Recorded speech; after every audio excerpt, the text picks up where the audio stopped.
What if I told you that one of the wealthiest men in ancient Rome, one who lived among emperors, advised the most powerful rulers, and amassed a fortune most modern millionaires would envy, believe that real wealth had almost nothing to do with money? That's right. Seneca, the Stoic philosopher and financial powerhouse of the Roman Empire, built his philosophy not just in ivory towers of thought, but in the brutal realities of politics, power, and personal fortune. He understood how money works, but more importantly, he understood how our minds work around money. And that's why his rules for wealth still hold up, especially today. See, we're living in a time where everyone is chasing the next dollar, but very few are building real wealth. They confuse income with peace. They mistake spending for freedom, and they believe the solution to their anxiety is more. But Seneca had already decoded this trap 2,000 years ago. He knew that without wisdom, riches destroy a man faster than poverty ever could. And without self-control, success becomes slavery. The truth is, wealth isn't about what you possess, it's about how little you're possessed by it. So in this video, we're diving deep into Seneca's timeless rules for building true wealth, the kind of wealth that creates peace, not pressure, strength, not stress, clarity, not chaos. These are the rules they don't teach in business school, and yet they've outlasted empires. You'll learn how to protect your energy from greed, how to master the art of sufficiency, how to build a financial mindset rooted in control rather than consumption, and how to live rich even when the world says you're not.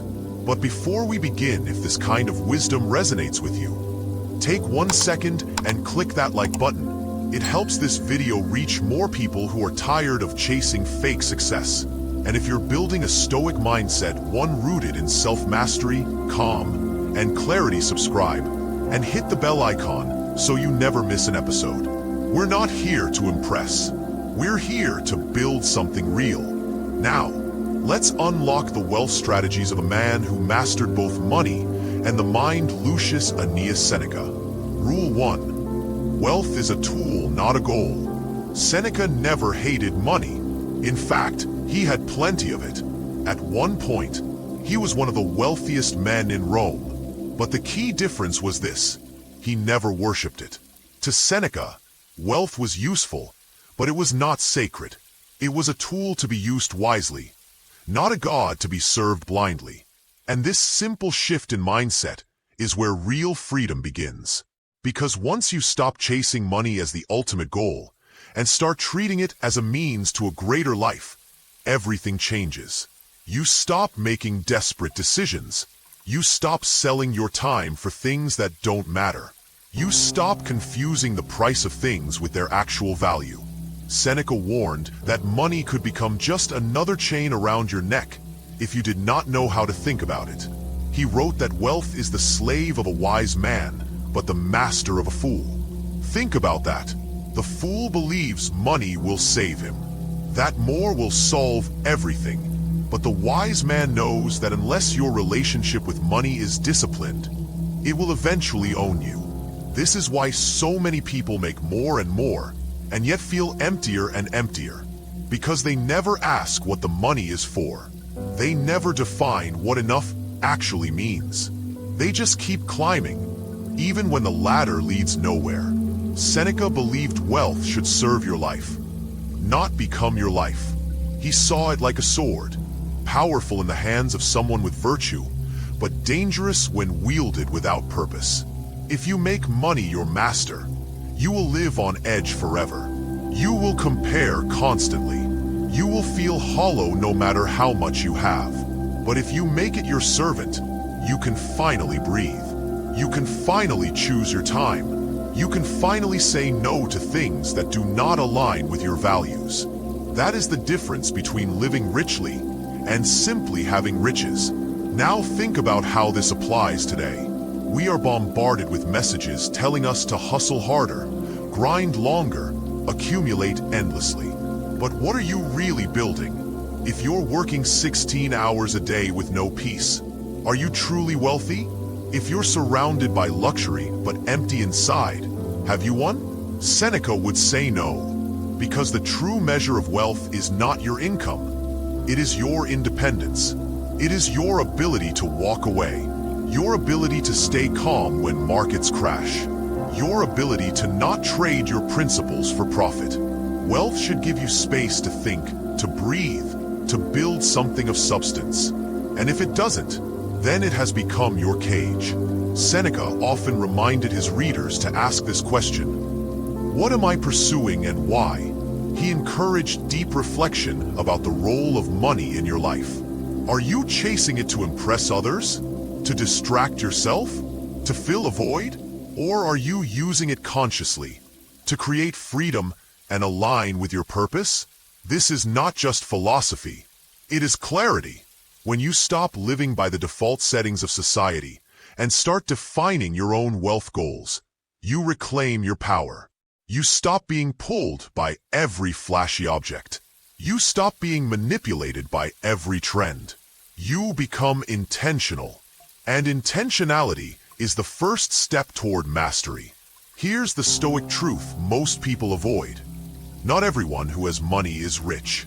And not everyone who is rich has money. There are men with no peace and full bank accounts. There are people with simple lives and complete freedom. Seneca would argue that the second man is the truly wealthy one, because wealth is not about accumulation. It is about application. It is about how you use what you have, and whether you control it or it controls you. So if you want to start living by this rule, ask yourself today, what role does money play in your life? Do you use it like a tool, or does it use you like a pawn? Can you walk away from unnecessary spending? Can you say no to debt disguised as comfort? Can you simplify without fear? If the answer is no, that's where your work begins. Because wealth is not just what fills your pockets. It is what fills your mind when your pockets are empty. And when you can master that mindset, no economy, no crisis, no change in fortune can take your strength from you. That is Stoic wealth, and it begins by remembering that money is never the goal. It is only a means to live with greater clarity, purpose, and peace. Rule 2. Know the cost of everything you own. Seneca had a habit of questioning everything he owned, not in terms of price, but in terms of cost. There's a difference. Price is what you pay once. Cost is what you pay over and over with your time, your energy, your peace of mind. Seneca understood that every possession comes with a hidden tax on your freedom, and that's why he advised stripping away what was unnecessary, not because luxury is evil, but because excess often makes you a servant to the things you think you own. In his letters, Seneca often reminded his readers that what we possess begins to possess us if we are not careful. A larger house might mean more comfort, but it also means more upkeep, more anxiety, more responsibility. A flashy lifestyle might earn admiration, but it often demands constant maintenance, social pressure, and inner emptiness. Seneca's wisdom was rooted in the belief that true wealth is measured by how little you need to feel whole, not by how much you accumulate to feel important.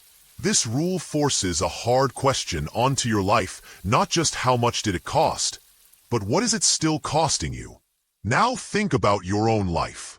That expensive car you barely drive.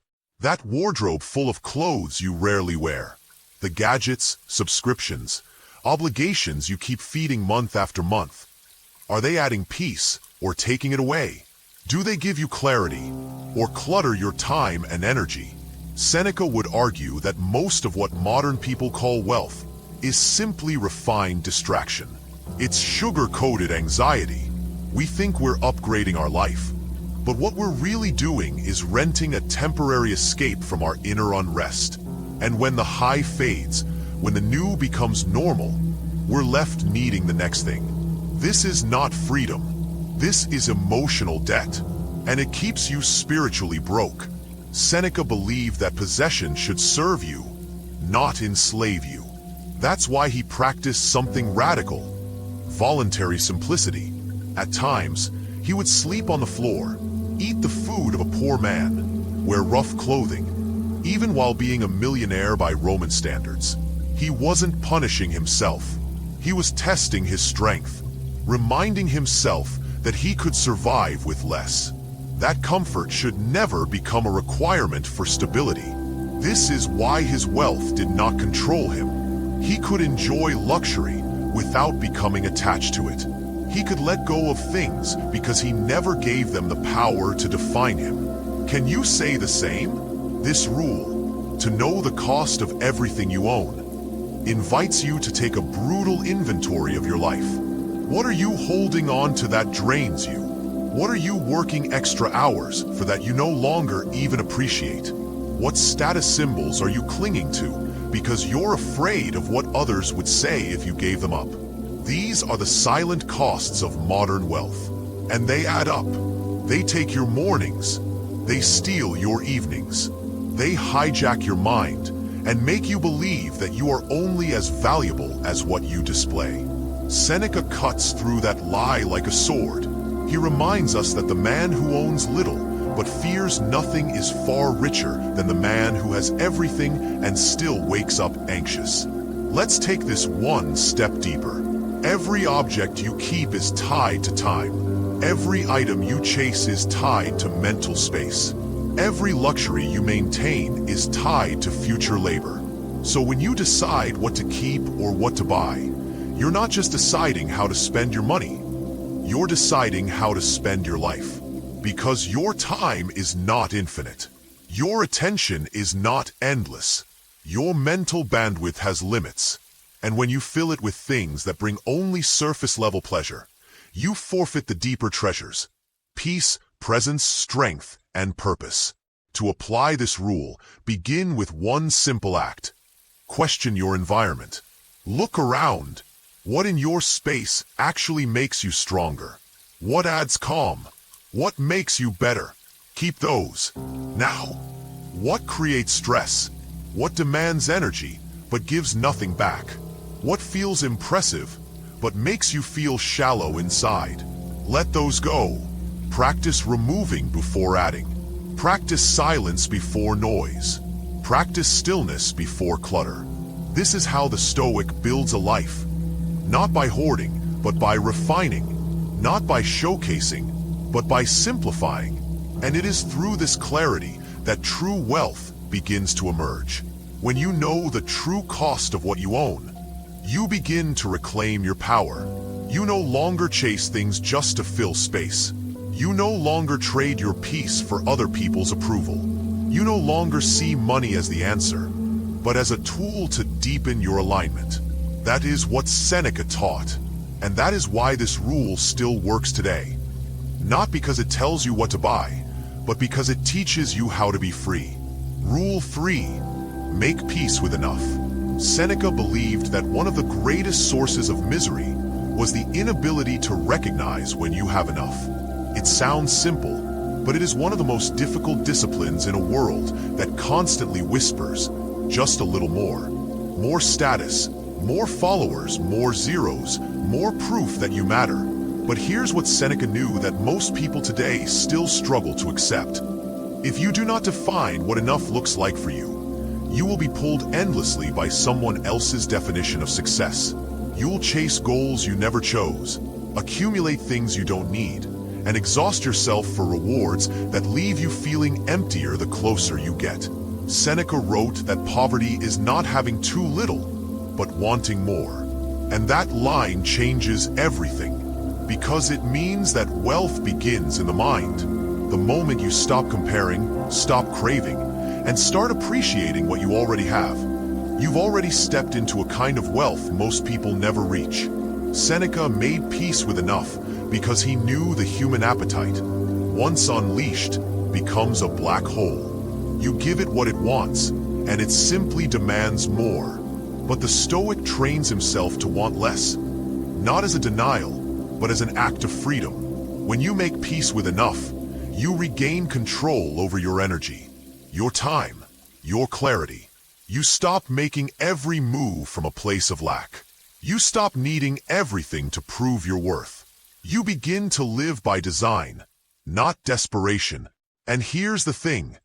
Peace does not come when everything is finally perfect. It comes when you stop needing everything to be different. Seneca looked at his life through the lens of sufficiency. Do I have what I need? Can I meet this moment without borrowing from tomorrow? Do I control my desires, or do they control me? That's the mindset that builds inner stability. It's the complete opposite of consumer culture, where your worth is tied to endless accumulation. But in the Stoic mind, once your basic needs are met, the goal is not to escalate your lifestyle. It is to deepen your character, because real fulfillment does not come from what you add. It comes from what you understand, what you align with, and what you are strong enough to walk away from. Look around today. Most people are not unhappy because they have too little. They are unhappy because they have no ceiling to their desires. They are exhausted not from poverty, but from chasing more without ever asking why. More likes, more validation, more luxury. But ask them to define what enough means, and they go silent. That's where the suffering hides. Seneca believed that learning to be content with less is not just wise. It is revolutionary. Because the man who can say I have enough cannot be manipulated. He cannot be lured into every deal, every trend, every offer. He does not move like a desperate man. He moves like someone who already won. And that kind of energy is rare. That kind of calm cannot be faked. So how do you practice this? It starts with one shift. Gratitude over greed. Simplicity over spectacle. Purpose over performance. When you begin the day not by chasing, but by appreciating, your relationship with wealth begins to transform. You stop seeing money as a measure of identity and start seeing it as a means to live with strength and stillness. You set boundaries. You walk away from things that cost you peace. You let go of the need to explain yourself. You live well, not loud, and slowly, the noise inside begins to quiet down. Seneca's life was not without conflict. He was wealthy. He was involved in politics. He navigated power and risk. But through it all, he held on to this principle, that true wealth is found in the ability to say, I do not need more. And when you can say that from a heart, you gain a kind of leverage that very few ever achieve. You stop chasing deals that aren't aligned. You stop buying things to impress people. You stop working yourself into the ground for things that hold no meaning. And what's left? Time, space, energy, focus, freedom. These are the true assets. These are the real markers of wealth. And they all begin the moment you decide that you don't need more, just better. Better choices, better clarity, better use of your limited life. So today, ask yourself, what would change if I decided I have enough? How would I spend my time? How would I approach money? How would I treat my relationships? You may find that the only thing standing between you and wealth is the story in your mind that says you're still not there. Change that story, and you change everything. Rule 4. Build wealth without selling your soul. Seneca walked the tightrope between fortune and philosophy. He was one of the wealthiest men of his time, yet he constantly wrote about the dangers of excess, the seduction of greed, and the slow erosion of the soul that comes from chasing wealth without values. That's because he knew something we often forget today. It is possible to gain the world and lose yourself. You can rise, you can conquer, you can succeed. But if you look in the mirror and do not recognize who you've become, what was the point? Seneca believed the purpose of wealth was not to buy your identity, but to support your integrity. It was a means to act more freely, more generously, and more wisely, not a license to abandon who you are. The real question was never how much you can make, but what you're willing to trade for it. That is the cost nobody sees on the spreadsheet. That's the price you pay in silence. Your time, your peace, your purpose. Seneca understood the hunger that power creates.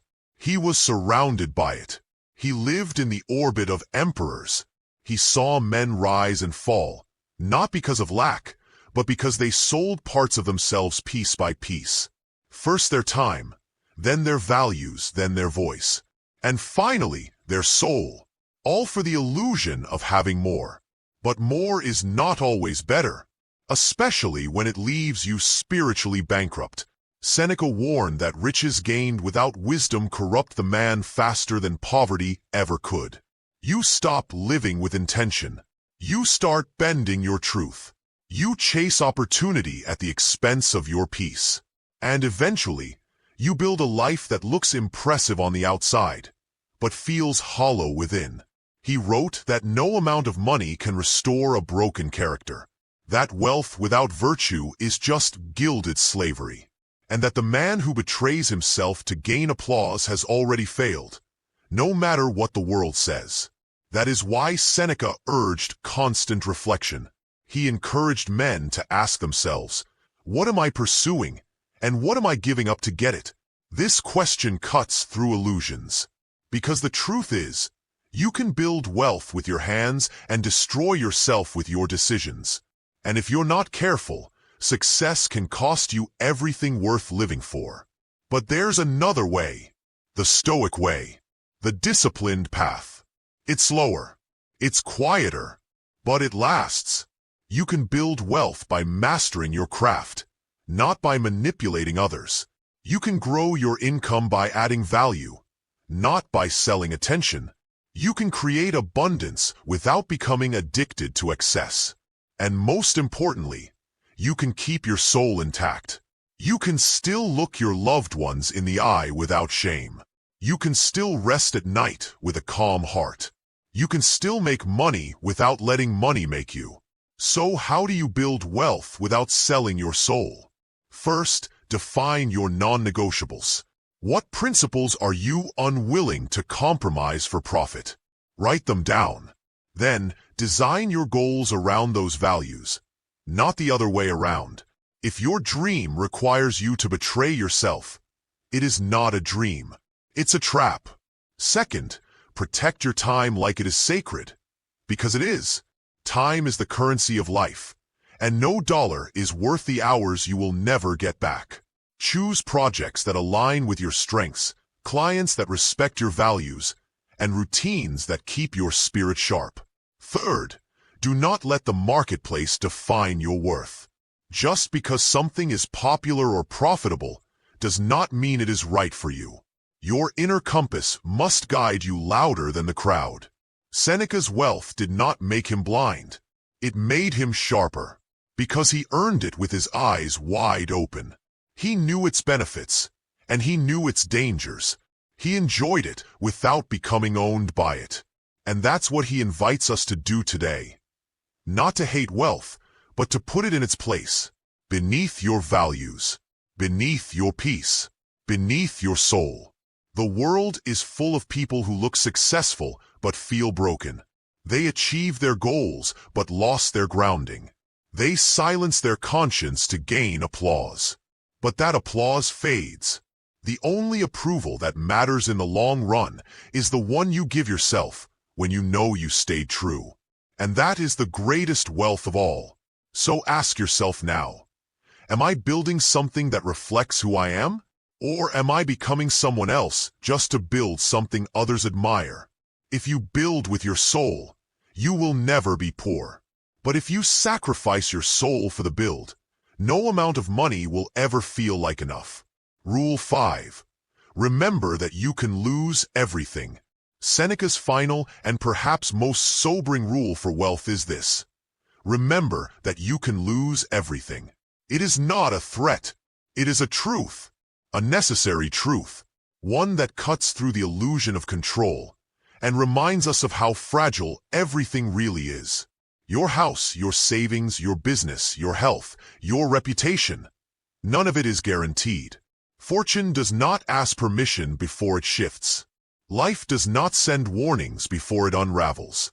And if you build your identity solely on what you have, then when you lose it, you lose yourself too. Seneca saw this clearly.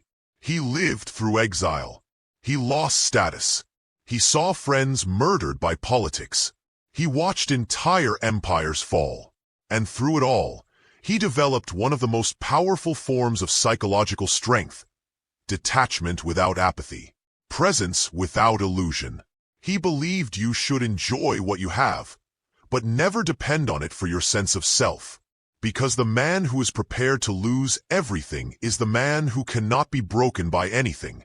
This rule feels uncomfortable to most people because we've been conditioned to fear loss more than we value growth. But the Stoic path is not about fear. It is about facing truth with calm. Seneca taught the practice of premeditatio malorum, the premeditation of adversity. Visualize the worst so you are never caught unprepared. Imagine the loss of your possessions. Imagine the day when your wealth might disappear.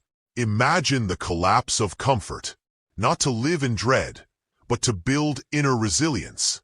Because when you have rehearsed loss in your mind, it loses its grip over your emotions. You stop clinging. You start living. You recognize that while you may lose your fortune, you cannot lose your virtue. While you may lose status, you cannot lose your discipline. That is the wealth nobody can steal from you. That is what Seneca wanted us to understand. In a world obsessed with gain, the Stoic prepares for loss, not to invite it, but to make peace with it.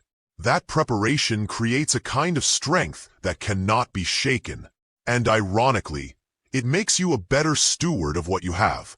When you stop taking things for granted, you start using them wisely. You waste less time. You spend more intentionally. You speak more carefully.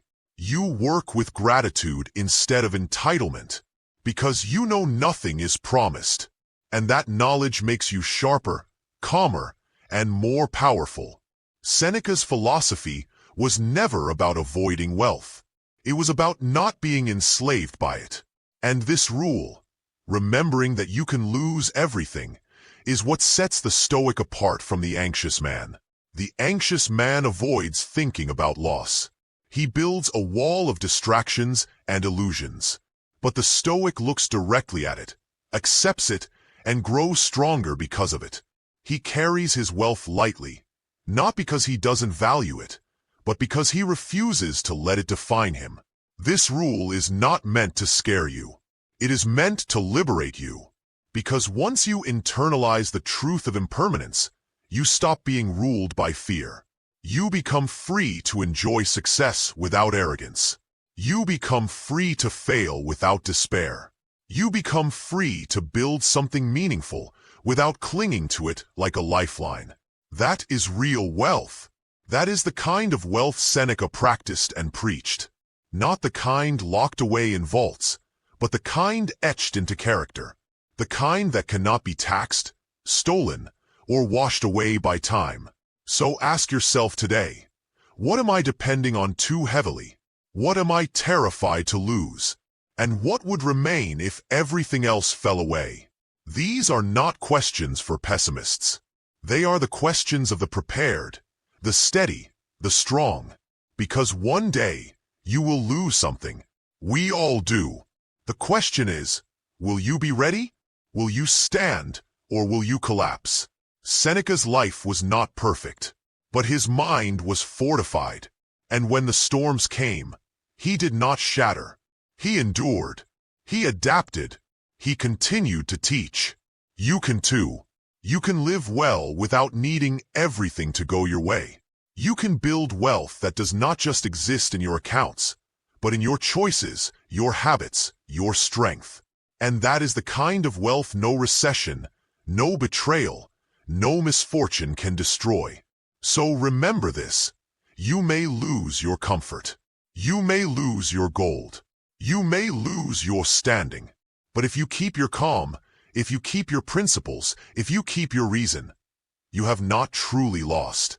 In fact, you've already won. So here we are, after walking through the wisdom of a man who sat beside emperors, yet warned against the emptiness of chasing power, After studying a millionaire who dressed like a beggar to test his own strength, after hearing the voice of someone who could afford anything, yet practiced needing nothing, the message is clear. Seneca's rules are not ancient, they're eternal. They speak louder now than ever, because in a world obsessed with having more, his voice reminds us to focus on being more grounded, more self-aware, more in control of our desires, more at peace with what we already have. Real wealth, as Seneca taught, is not a number. It is a state of mind. It is not measured by your income, but by your independence. Not by what you've collected, but by what you've mastered. And the truth is, the calmer you become, the clearer you think. The less you need, the more power you hold. The more you let go, the freer you are to choose. That's the essence of Stoic wealth, and it's available to anyone willing to do the work. Not on their bank account, but on their mindset. You've now learned 5 timeless principles. 1. Treat wealth as a tool, not a goal. 2. Question the true cost of what you own. 3. Make peace with enough. 4. Grow rich without selling your soul. And 5. Never forget that everything can be taken, except your response to it. Master these, and you don't just build wealth, you build inner armor. You walk into life unshaken. You rise with discipline. You sleep with peace. Now, if this message resonated with you, even just one insight, one rule, one reminder, I invite you to like this video right now. It costs you nothing, but it tells the algorithm to share Stoic wisdom with more people who need it. And if you want to build this mindset with us, brick by brick, thought by thought, subscribe to this channel and turn on the bell. You'll be joining a community not chasing trends, but building character. We go deeper here. We go slower, but we go strong. Seneca once wrote, "Wealth is the slave of a wise man and the master of a fool. Which one will you be? You already know the answer. Now live like it.